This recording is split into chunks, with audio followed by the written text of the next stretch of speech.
বিসমিল্লাহির রহমানির রহিম। আসসালামু আলাইকুম। সবাইকে শুভেচ্ছা জানিয়ে শুরু করছি আজকের ভিডিও। আজকের টপিকস হচ্ছে আমার ছাদ বাগান থেকে কিভাবে আমরা সিম গাছের যত্ন নিতে পারি, সিম হারভেস্ট করতে পারি তা দেখাবো।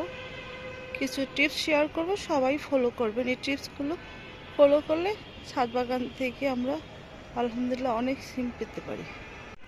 টিপস নাম্বার 1 হচ্ছে, এই যে আমাদের ছোট অবস্থায় গাছ যখন ছোট অবস্থা থাকে, এই যে ছোট অবস্থা 2G 3G করে দিব। 2G 3G হচ্ছে এই যে দেখুন একটা মাথা, এই মাথাটা ভেঙে দিব। ভেঙে দিলে নেক্সট কুশি আসবে, এটা এখান থেকে এসে এই যে এখান থেকে এসে ডাল ছড়াবে, এখান থেকে কুশি ছড়াবে। আবার আমার হচ্ছে এটা হচ্ছে এই যে আমার 2G হয়েছে, এটা যখন একটু বড় হবে এই মাথাটা আমি আবার ভেঙে দিব, তখন 3G হয়ে যাবে।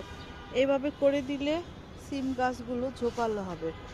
এটা হচ্ছে যে ঠিক এই পর্যায়ে আমার যখন এই ছোট অবস্থা থাকে তখন আমার 1G 2G করে দিব। এটা হচ্ছে আমার ফার্স্ট টিপস।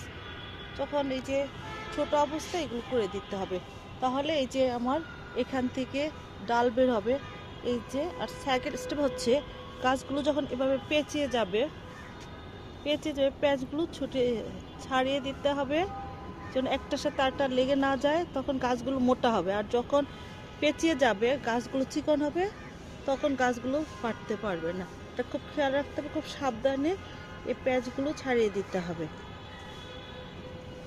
ছাড়িয়ে দিলে গাছটা মোটা হবে, তখন বাড়তে সুবিধা হবে। এই যে এগুলো হচ্ছে। তারপরে 3 নম্বর টিপস হচ্ছে, এরকম পাতাগুলো দেখতে হবে, যে পাতাগুলো পোকা হয়েছে এগুলো ইনিশিয়ালি এটাকে ছিঁড়ে ফেলে দিতে হবে, যেন এই পাতাগুলোর পোকা অন্য পাতা না যায়। আর বেশি হলে সাবান পানি স্প্রে করতে হবে, না হয় কোনো কীটনাশক গাছে স্প্রে করে দিতে হবে।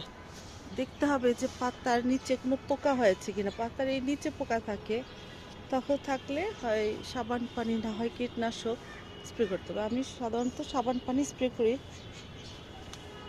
যে। আর যদি বেশি থাকে সাথে সাথে পাতাটা ছিঁড়ে ফেলে দেবেন, এই যে এরকম পোকা না হয় এই পোকাটা অন্য পাতাতে যে আক্রমণ করবে। আর খাবার ব্যবস্থা হচ্ছে, গাছে আমি লিকুইড খাবার দিই। সিম গাছে আমি লিকুইড খাবারটা দিতে আমি পছন্দ করি। আর গাছে আপনাকে জৈব খাবার দিই আমি। ছাদ বাগানে যেহেতু আমাদের খুব সীমিত মাঠে, সীমিত আমি জৈব খাবারটাই প্রিফার করি সিম গাছের জন্য। সবচেয়ে লিকুইড খাবারের মধ্যে অবশ্যই আপনার কলার খোসা পানিটা রাখবেন। এটাতে যেমন ফুল আসবে, ফুল ঝরাটা বন্ধ করবে, পটাশিয়ামের কাজ করবে। কলার খোসার পানিটা অবশ্যই আপনারা দিবেন ছাদ বাগানে সিম গাছের জন্য। আর হচ্ছে কিচেনের যেই ওয়েস্ট থাকে, সে কিচেন কম্পোস্টের পানিটা লিকুইড সার পানিতে গুলে আমি গাছে দিই। এবং ড্রেনেজ সিস্টেমটা ড্রামের নিচে ফুটা আছে, ড্রামের ড্রেনেজ সিস্টেমটা খেয়াল রাখতে হবে। এবং অতিরিক্ত পানি দিলে সেই গোড়া পচে যায় সিম গাছ। এর জন্য পানিও ময়েশ্চার যখন থাকবে হালকা, তখনই পানি দিতে হবে। অতিরিক্ত পানি দিলে সিম গাছ মরে যেতে পারে। তাই আমি পানিটা বুঝিয়ে দিতে হয় সিম গাছে, বেশি পানি দেওয়া যায় না, বুঝে বুঝে পানি দিতে হবে। এবং আমি জৈব লিকুইড সারটাই দিই সিম গাছে। এই যে হচ্ছে আমার কলার খোসার পানি, এটা আমি এই 1 জগে পানি আর 1 জগ কলার খোসার পানি নিয়ে আমি প্রত্যেকটা গাছে দিই। এবং ফুল আসে, অনেক সিম হয় এটাতে, ফল আসে, ফুল ধরাটা কমে, অনেক সবজি পাওয়া যায়। এই কলার খোসা লিকুইড পানিটা অবশ্যই আপনারা সিম গাছে দিবেন। দিলে হবে কি, আপনাদের গাছে মাশাআল্লাহ আর কখনোই রাসায়নিক সারের প্রয়োজন পড়বে না। এই কলার ইয়েটাই আপনার গাছটাকে সব ধরনের পুষ্টি উপাদান দিবে।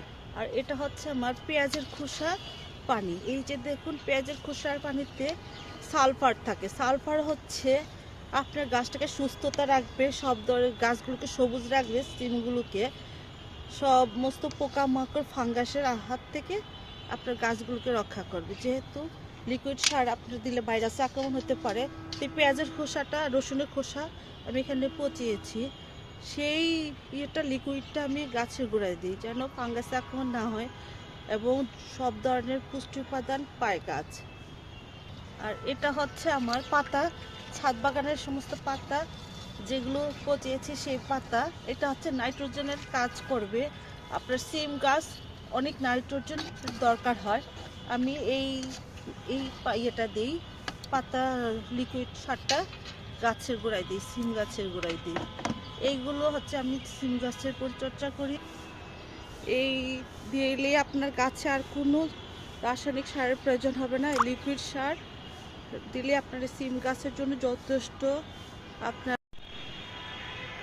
এই যাতে সিম গাছগুলো, এই গাছগুলো খেয়াল রাখতে হবে, হলুদ পাতা থাকলে সেই হলুদ পাতাগুলো ছিঁড়ে ফেলে দিতে হবে। এই যে এরকম হলুদ পাতাগুলো খেয়াল রাখবেন, গাছে হলুদ পাতা থাকলে এগুলো ছিঁড়ে ফেলে দিবেন।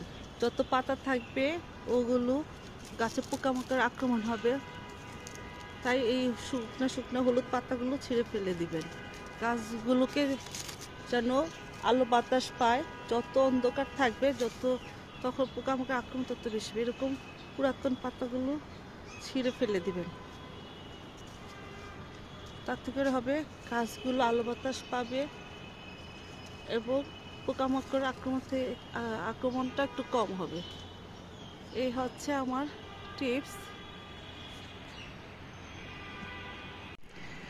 আমার সর্বশেষ টিপস হচ্ছে, আমি দেখাচ্ছি, গাছের গোড়ার অতিরিক্ত নিচের পাতাগুলো ছিঁড়ে ফেলে দিতে হবে। নিচের পাতার থেকে কোনো খাবার গ্রহণ করতে পারে না, এগুলো গাছের শক্তি কমিয়ে ফেলে। তাই সিম গাছের নিচের পাতাগুলো ছিঁড়ে ফেলে দিতে হবে।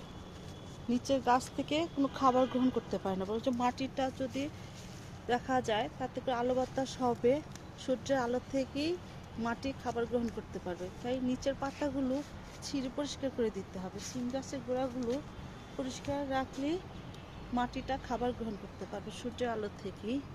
যদি ভিডিওটা ভালো লেগে থাকে প্লিজ লাইক করে সাবস্ক্রাইব করে পাশে থাকবেন। যারা যারা এই পর্যন্ত আমার ভিডিওটা দেখেছেন সবাইকে ধন্যবাদ জানিয়ে এখানে শেষ করছি। আল্লাহ হাফেজ। Thank you for watching.